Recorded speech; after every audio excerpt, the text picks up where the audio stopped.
উত্তরাধিকার সূত্রে পেয়েছি শুধু একগুচ্ছ চাবি, ছোট বড় মোটা বেটে নানা রকমের নানা ধরনের চাবি।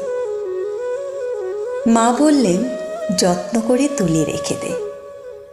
তারপর যখন বয়স বাড়ল, জীবন এবং জীবিকার সন্ধানে পথে নামতে হলো, পকেটের সম্বল শুধু সেই একগুচ্ছ চাবি, ছোট বড় মোটা বেটে নানা রকমের নানা ধরনের চাবি।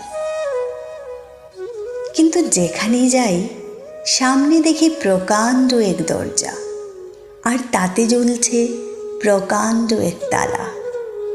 পকেট থেকে চাবির গুচ্ছ বের করি, এ চাবি সে চাবি ঘোরাই ফেরাই, লাগে না, খোলে না। শ্রান্ত হয়ে ঘরে ফিরি।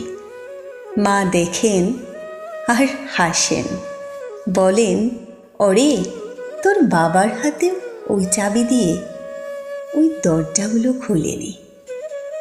শুনেছি নাকি তার বাবার হাতে খুলত। আসল কথা কি জানিস? এসব চাবি হলো সততার, সত্যের, যুক্তির, নিষ্ঠার। এসব দরজাগুলো আর খুলে না। তবু তুই ফেলে দিস না।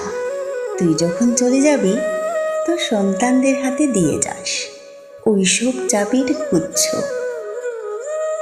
হয়তো তাদের হাতে, হয়তো কেন, নিশ্চয়ই তাদের হাতে একদিন ওইসব সততার, সত্যের, যুক্তির, নিষ্ঠার চাবি দিয়ে জীবনের বন্ধ দরজাগুলো খুলে যাবে, খুলে যাবেই।